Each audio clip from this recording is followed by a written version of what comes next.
Hi and welcome back to the Nuke. Thanks for joining me here today. Yeah, it's been a while. I think it's been almost a whole month since I uploaded a video.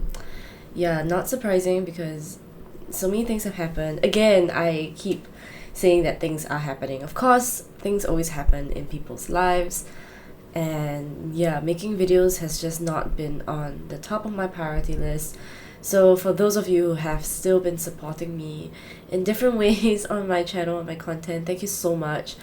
I am still trying to figure out how to do this sustainably, how to still make videos, still read books, still do whatever I have to do in my own personal life and my own professional life to feel like things are worth it. I'm still very much figuring things out, and I'm willing to let go of this channel and the things that I've done here. I'm still pending on my 2-year celebration, so today I wanted to share my August wrap-up. I know this is a bit odd because I've been doing wrap-ups every 2 months, but this month I think I read a few really great books. I didn't read that much, but I had some really good books. And also I have a very fun and really cool thing to announce, which is that I am going to be collaborating with Wormhole, which is an online bookstore based in Singapore. They have very kindly arranged for me to be one of their surprise curators for their Surprise Your Shelf series. So if you don't know what Surprise Your Shelf is, I guess on Wormhole, it's where they get a guest to pick a book and then they kind of promote the book without giving too many hints, and then when you buy the book it's a surprise. So obviously I know the book and I just felt like it really spoke to me in all the themes that I was thinking about. So if you've been following my channel quite closely, you might be able to tell what kind of themes are in this book. Do check out their website below, check out their socials, and check out the link below where you can then purchase the book for yourself. So really excited about this. Yeah, I feel like this book doesn't really have an audience, and the author is pretty unknown, I think, from my perspective. So I'm pretty excited to see how people would take the book and how people would read the themes that the author is trying to handle and tackle and to take on. Okay, my hint would be the personal in a political way, right? That's always been something I'm interested in this channel, and I feel like this book very much embodies that. Yeah, so that's the end of my teaser. Let's go on to the books that I have for this month. Okay, the very first book that I finished is Black Waters and Pink Sands. Now, this has been on my TBR for a very, very long time, and I absolutely enjoyed it. It's a combination of two works. Okay, the first one is Ayah Hitam, A Black History of Singapore. So this was actually a one-person show. Yeah, so this was a one-person show that was written by Yi-Sheng and performed by Sharon Fries. And it's a pretty small production. I don't think they held it too many times, but what was really outstanding about this performance was the way that the whole production and the whole crew and the whole writing process seemed so self-aware, and that Yi-Sheng was very clear about how he wasn't writing from a place of exoticizing Black history in Singapore, but rather that, to create space for people to want to perform that story, perform that narrative, and to bring visibility to such stories that crisscross, way past in our history. And I really, really like how it's called, Ayah Hitam, which is, Black Waters, and it's it has a lot of different connotations, I feel, and the fact that water is such a huge symbol in thinking about trade and thinking about colonial history, and thinking about how interconnected the world actually was and is today, in a way that we don't really think about because we're so used to thinking about national borders and all of that. But the fact is that there is Black history in Singapore and we often don't think about it. But I really, really enjoyed the research element, and I feel like these two plays, the reason why they're put together is because Yi-Sheng does this thing with research lectures, and it's a performance of a research, and the research itself is the performance, right? The writing of the history itself is a performance, and I think he specializes in researching and putting together histories that people don't normally think about or talk about. The second play here is Desert Blooms, The Dawn of Queer Singapore Theatre. And again, it's a kind of lecture style performance. There is a link in the book where you can watch the performance, recorded performance, and I haven't watched it yet, but I think I'm going to watch it because it looks so fun and it looks so amazing, and the way that it's written sounds so dynamic and all that. And I just really enjoyed reading these two plays together because it just showed me how important it is to have people's stories written down and to have them performed and to make them visible. And I do think that plays are a great way to do that because you're literally like performing it in front of people, right? You are quite literally telling a story and quite literally telling people history and the current and future, your wishes for the future. It's all so tangible and embodied, and even though I'm reading it as a written play, like I'm reading the script, I really felt like I was watching it live somewhat, because that's how good like the characters were. And I really enjoy how it wasn't really like Yi-Sheng as the playwright, but rather each of the characters speaking for themselves. And for the Itam, it's really Sharon who is like the forefront and crafting her stories, and people are just supporting her in making that show come alive. So I really enjoyed it. Highly recommend. It's like two plays that have history in Singapore. And it's not just entertaining. I'm sure they are entertaining, but they are definitely very educational. The next book that I read is this book here, Hurricane Lizards and Plastic Squid by Thor Hanson. Now, I would just like to preface this by saying that I actually wanted to read this book instead, which is Otherlands, A World in the Making by Thomas Halliday. And this has such a gorgeous cover. I don't know whether you can see that. And it basically talks about like prehistoric Earth, really the whole geological history of the world, and going through like different eras, the ones with all the complicated names. I really appreciate the beautiful style of writing, but for a science writing book, I'm not sure whether I don't really know whether that style can be executed in a way that makes sure that the information that you relay is still accurate. It feels a bit of a mood writing, like ambient writing, rather than informational. And even the information itself isn't really relate in a sense of like, okay, these are facts and then these are speculations. So because of that, I kind of dropped this book. I don't know whether I would try to read it again. Maybe I was just being very distracted when I read it. And so because of that, I decided to just fast forward and read this. This was actually a book in my climate toolkit, I think. No, not climate toolkit, like the climate books that you should read in the year, I think. And this was one of the new releases this year, and I really enjoyed it.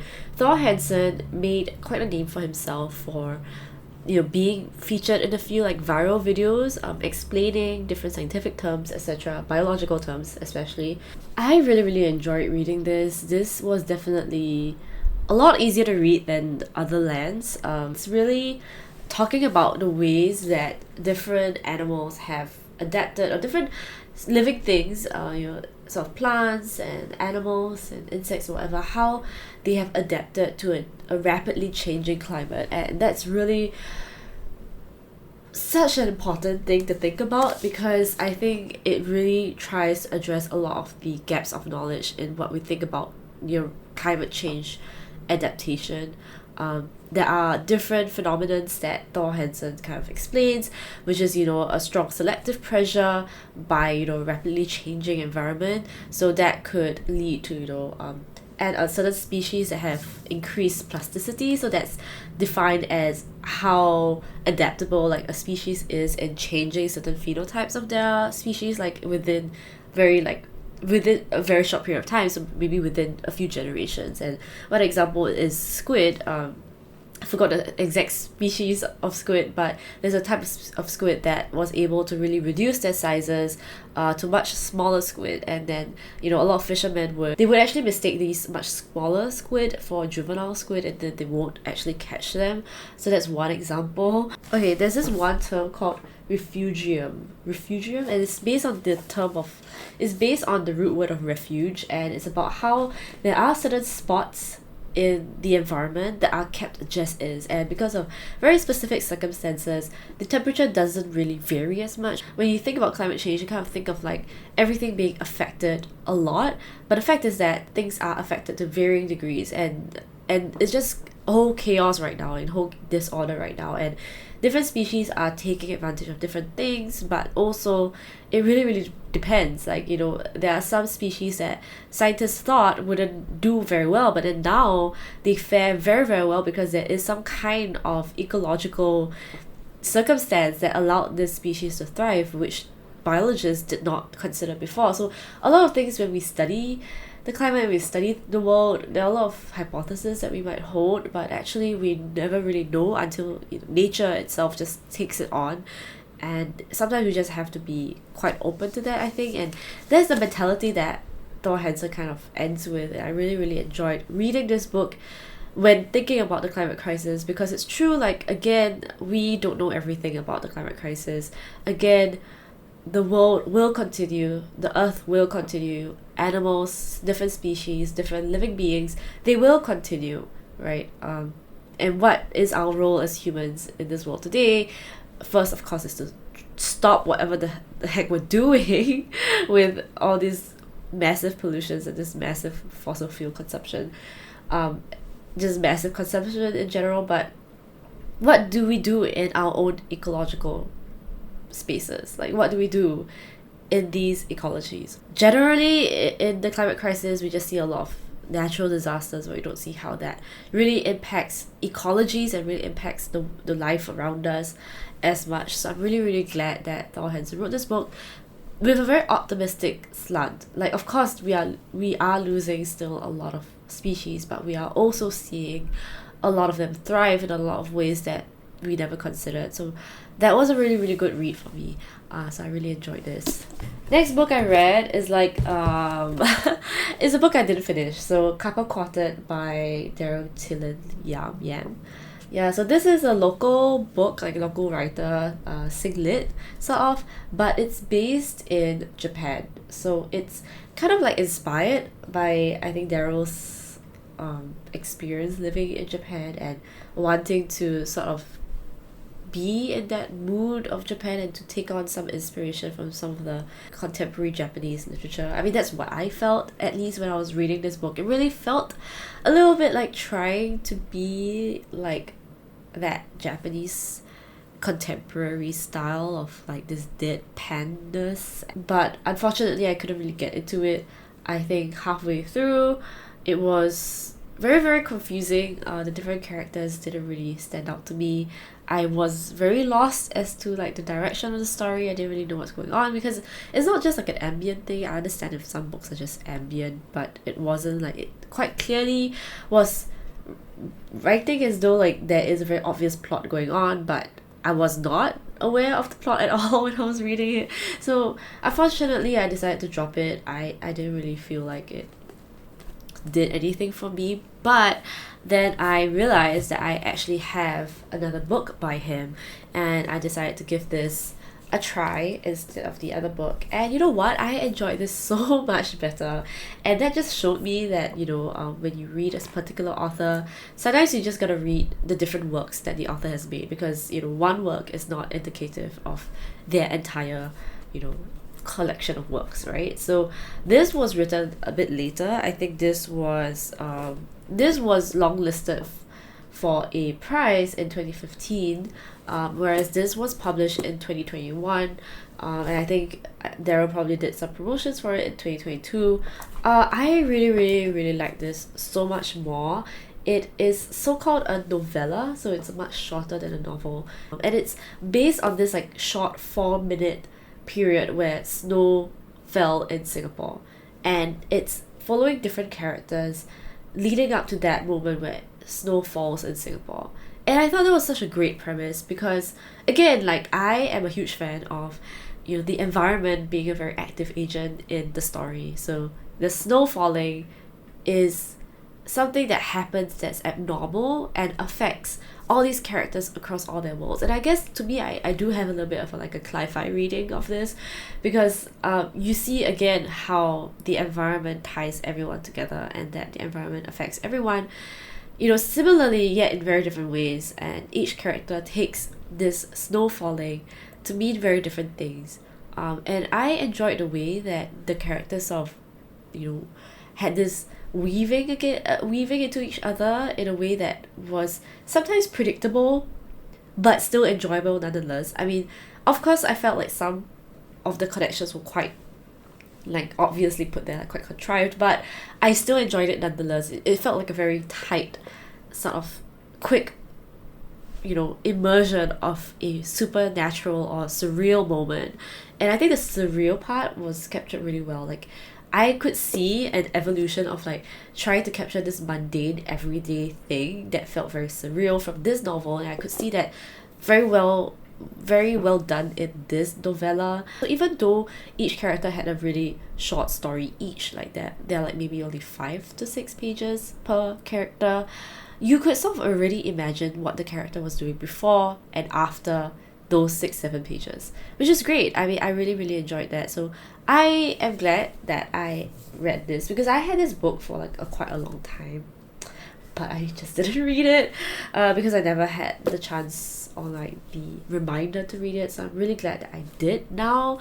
The last book I want to talk about is this really fantastic book that I read as an ebook called Dead Blondes and Bad Mothers, Monstrosity, Patriarchy, and the Fear of Female Power. Why did I want to read this book? My friend kind of shared some screenshots of this book on their Instagram, and I was immediately taken by some of the phrases, some of the paragraphs that they were sharing. So I asked for the book recommendation, and they forwarded me the ebook. So I'm really glad for that. And it's such an amazing book. Honestly, it really articulated a lot of things that I think a lot of women growing up instinctively know but don't usually find articulated in books. And this is one very great example of when a lot of my own instincts and my own intuitions growing up were articulated in such a great way. It's a bit more like a media theory, like media criticism sort of book, because the author does use a lot of like media to, you know, kind of bring up the theory, to kind of explain in a lot more accessible terms the images, the symbols, the meanings, and all that. Like, the author does use a bit more of that contemporary American media sort of examples, which, you know, I don't really know the examples that the author uses, but it's still relevant because the author at least you know, explains what the scenes are, explains what the characters are, explains like the context of the example and how that relates to everything. So it's a really well written, like, theoretical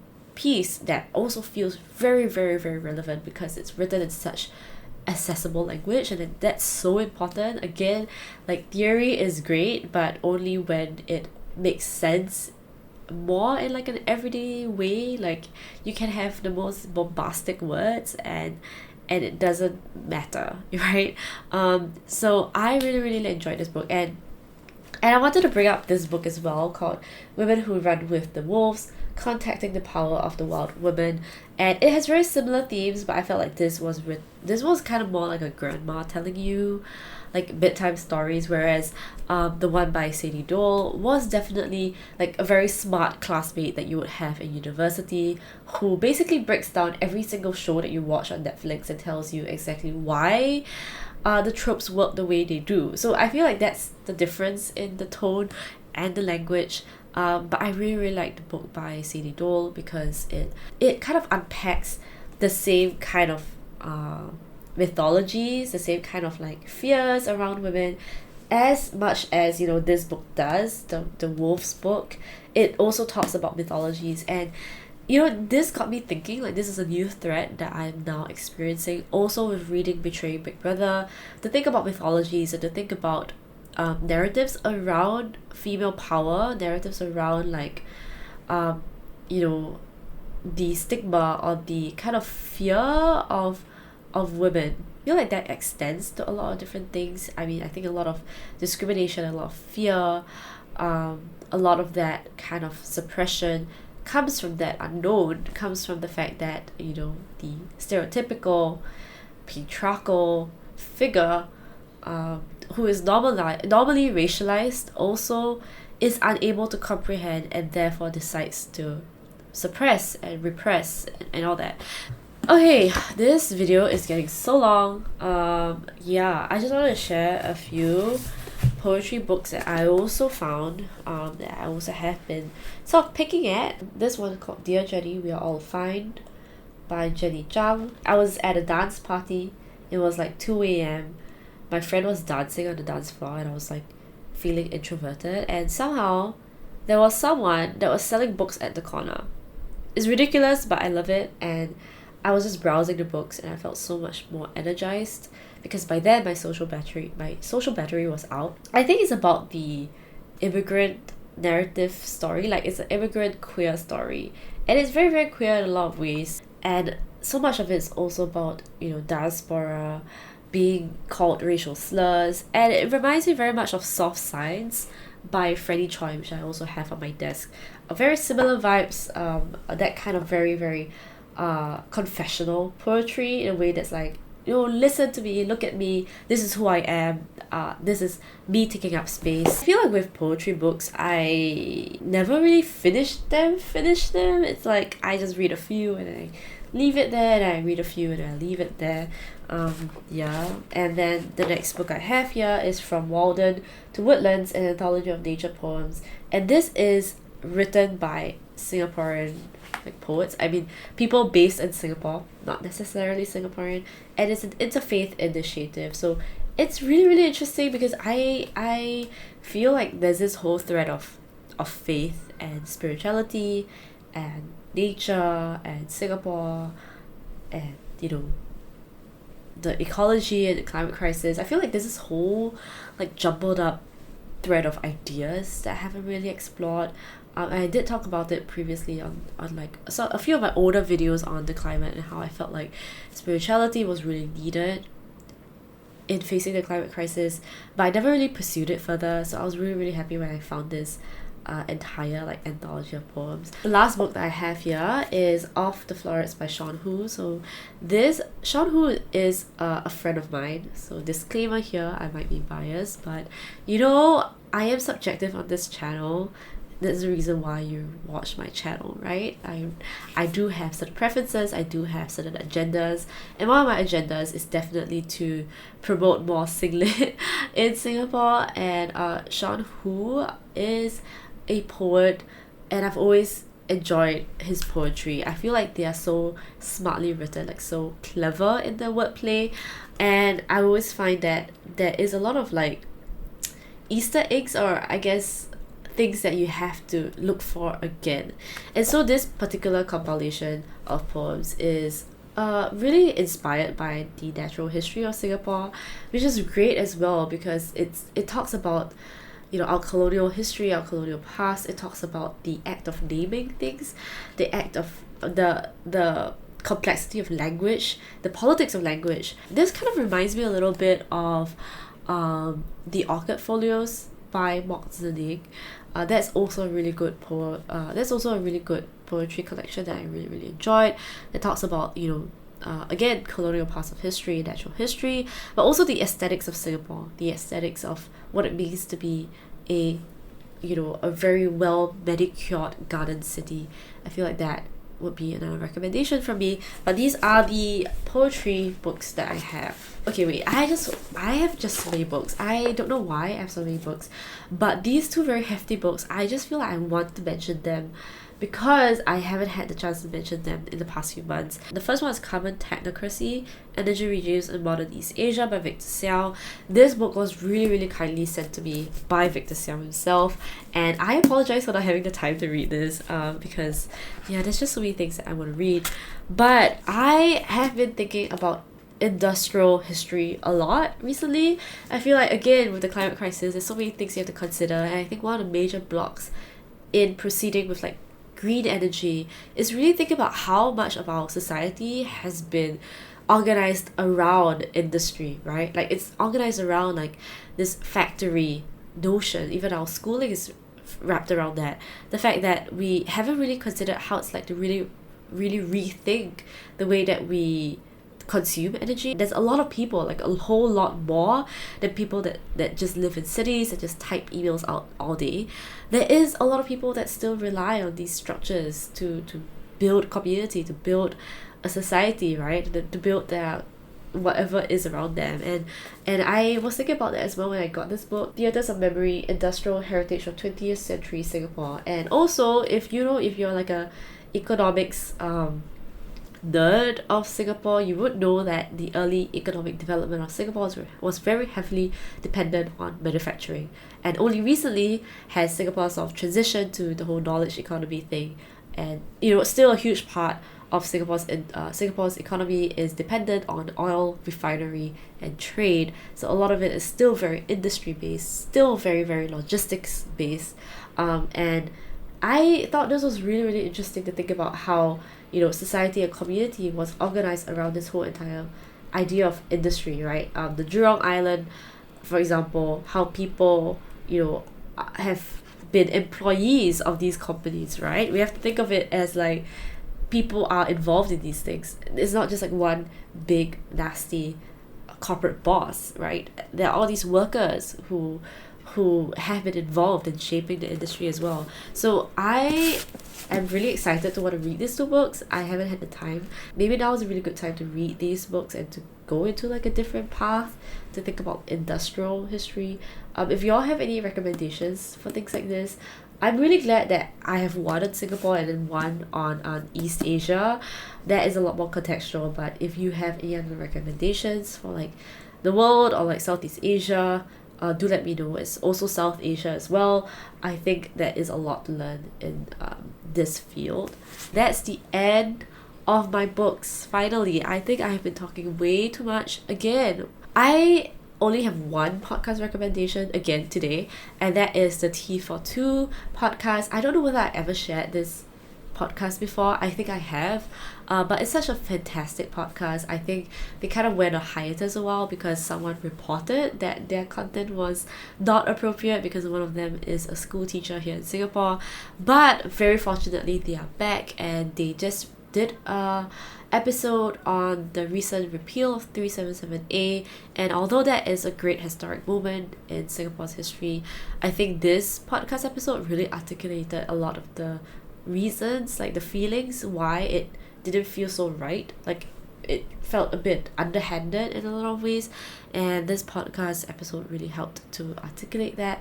So if you're interested in that, do check them out, or just check out all the episodes because they're so funny, and I love listening to them whenever I'm commuting anywhere, because it's just so refreshing to hear like two people talking so openly about political issues in Singapore in such a candid way and in such a like welcoming way. I think someone also commented that they sounded like friends that they had over for dinner, and I definitely see that.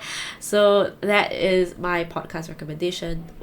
Listen to all the episodes, listen to the latest one especially, and yeah, support them. Thanks so much for watching this again, and just a small reminder that the collaboration Wormhole is gonna be going on in the month of September, so there will be a lot of things happening on their social. Look on their Instagram, look on their socials, and see what they have prepared. I'm also really excited to be working with them to prepare all these things. Wormhole has been a great bookstore generally. They've always brought in books that I request, and you know what, just support local bookstores.